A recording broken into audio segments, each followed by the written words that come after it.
ഇശാ കഴിഞ്ഞാൽ കഴിയുന്നതും നേരത്തെ കിടന്നുറങ്ങണം.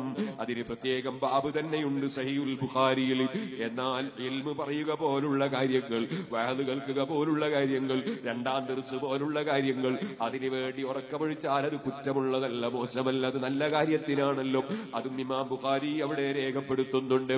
എന്നാൽ അനാവശ്യമായി രാത്രി ഇശാ കഴിഞ്ഞാൽ സൊറ പറഞ്ഞ് നേരം പോക്കരുത്, അനാവശ്യത്തിന് സമയം പോക്കരുത്. ഇതെന്റെയും നിങ്ങളെയും പ്രിയപ്പെട്ട നബിയുടെ വസിയ്യത്താണ് യുവാക്കളെ.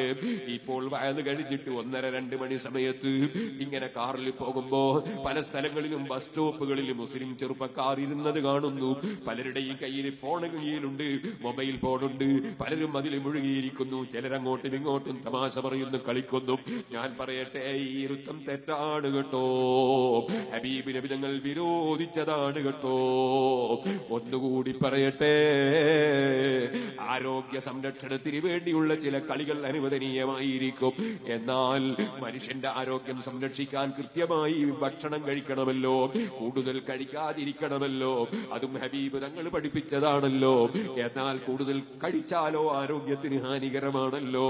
എന്നാൽ ഞാൻ പറയട്ടെ, ഉറങ്ങേണ്ട സമയത്ത് ഉറങ്ങിയില്ലെങ്കിലും അത് വലിയ അപകടം തന്നെയല്ലേ.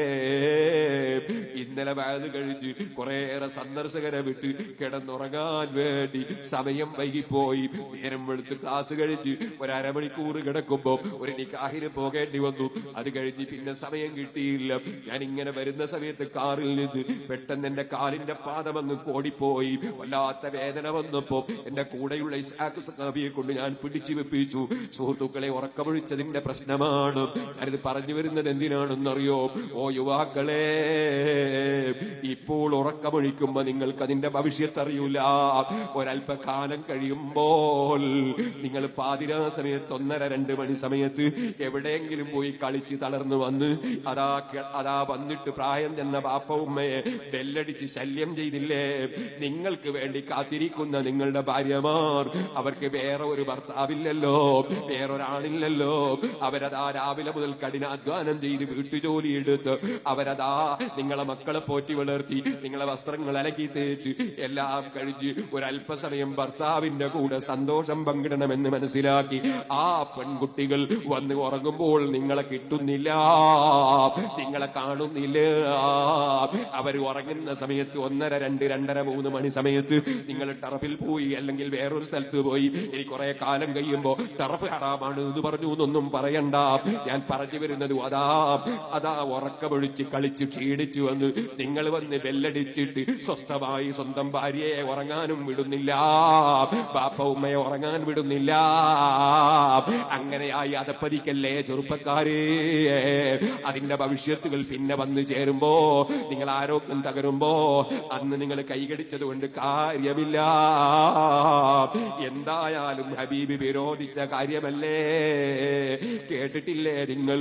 മഹാപണ്ഡിതനായിരുന്ന ഇബ്നുൽ ഹാജ് റളിയല്ലാഹു അൻഹു മഹാനവറുകൾ ഒരു ദിവസം കേട്ടു, ബുധനാഴ്ച നഖം മുറിക്കുന്നത് നന്നല്ല, അല്ലാഹുവിന്റെ റസൂല് വിരോധിച്ചിരിക്കുന്നു. ആ ഹദീസിന്റെ പരമ്പര ഒന്ന് പരിശോധിച്ചു. ഹദീസ് ദഈഫാണ്, പരമ്പര ദുർബലമാണ്. അതുകൊണ്ട് ആ ഹദീസ് തെളിവിന് പറ്റൂല എന്ന് മനസ്സിലാക്കി ഇബ്നുൽ ഹാജി തങ്ങൾ നഖം മുറിച്ചു. സുബ്ഹാനല്ലാഹ്. ആ നഖം മുറിച്ചതിന്റെ പേരിൽ ശരീരമാസകലം വെള്ളപ്പാണ്ട് രോഗം വന്നു.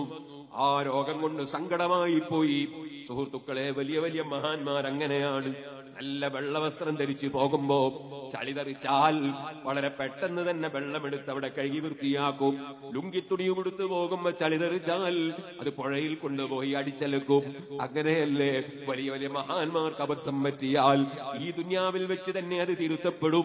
അതേ സമയത്ത് വളരെ മോശക്കാരനാണെങ്കിലോ അവൻ എന്ത് തെറ്റ് ചെയ്താലും അങ്ങനെ ഒരു സ്വപ്നവും കാണൂല, ഒരു സംഭവവും നടക്കൂല. കാരണം അത് നരകമാകുന്ന പുഴയിൽ കൊണ്ടുപോയി അടിച്ചലക്കാൻ വെച്ച ലുങ്കിത്തുണിയാണ്. ഇബ്നുൽ ഹാജി തങ്ങൾ വെള്ളത്തുണിയാണ്, വലിയ മഹാനാണ്. ബഹുമാനപ്പെട്ടവർക്ക് ഫലനുദീഖന്നഹും മിനൽ അദാബിൽ അദ്നാ ദൂനൽ അദാബിൽ അക്ബരി ലഅല്ലഹും യർജിഊൻ. ചെറിയ ശിക്ഷകൾ കൊടുക്കും, വലിയ ശിക്ഷകൾക്ക് മുമ്പ് തൗബ ചെയ്ത് മടങ്ങാനാണ്. വെള്ളപ്പാട് രോഗം കൊണ്ട് മനസ്സ് വിഷമിച്ച് കിടക്കുമ്പോ ഹബീബ് മുഹമ്മദുർ റസൂലുള്ളാഹി സ്വല്ലല്ലാഹു അലൈഹി വസല്ലം തങ്ങൾ സ്വപ്നം കാണുന്നു. ഞാൻ എന്റെ പ്രസംഗം ഈ ചരിത്രത്തോടെ നിർത്തട്ടെ.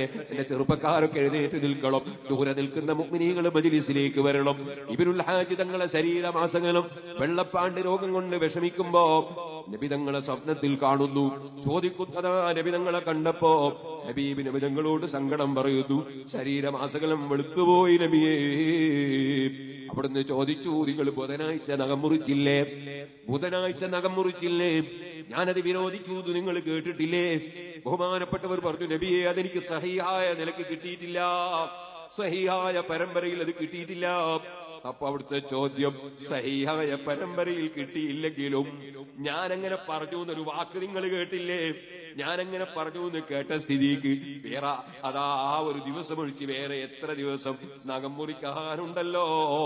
ഞാനങ്ങനെ പറഞ്ഞു എന്ന് കേട്ട സ്ഥിതിക്ക് സഹിയാണെങ്കിലും ദൈവാണെങ്കിലും ഹബീബ് നബി നിങ്ങൾ പറഞ്ഞതിനെതിരായി പോകണ്ട എന്ന നിലക്ക് സൂക്ഷ്മത പുലർത്തി നിങ്ങൾക്ക് അന്നൊന്ന് ഒഴിവാക്കി കൂടായിരുന്നു. മാപ്പാക്കണം നബിയേ, മാപ്പാക്കണം നബിയേ. കം അബ്റഅത് വസിബൻ ബില്ലംസി റാഹതുഹു. ഞാൻ 3-4 ദിവസം മുമ്പ് ശൈഖുനാ സുൽത്താനുൽ ഉലമയെ കാണാൻ പോയപ്പോ ഉസ്താദ് ഈ ബൈത്ത് ഇങ്ങനെ ചൊല്ലിയിട്ട് എന്നോട് പറഞ്ഞു, വസിബ് എന്ന് പറഞ്ഞാൽ മാറാരോഗം എന്നാണ് അതിന്റെ അർത്ഥം. അത്തരം വലിയ വലിയ രോഗങ്ങളൊക്കെ ഹബീബ് തടകിയിട്ട് സുഖപ്പെടുത്തിയിട്ടുണ്ടല്ലോ. അല്ലാഹുവേ, ഹബീബിനെ ഇഷ്ക് വെച്ച ആശിഖായ ശൈഖുനയുടെ രോഗം പരിപൂർണമായി സുഖപ്പെടുത്തി ഞങ്ങളെ സ്റ്റേജുകളിൽ എത്തിക്കണേ അല്ലാഹ്. ഹബീബ് നബി തങ്ങൾ കൈകൊണ്ടങ്ങ് തടകിക്കൊടുത്തു. ഉറക്കിലാണ്, പക്ഷേ ഉറക്ക് തെളിഞ്ഞപ്പോൾ പിന്നെ വെള്ളപ്പാണ്ട് രോഗമില്ല.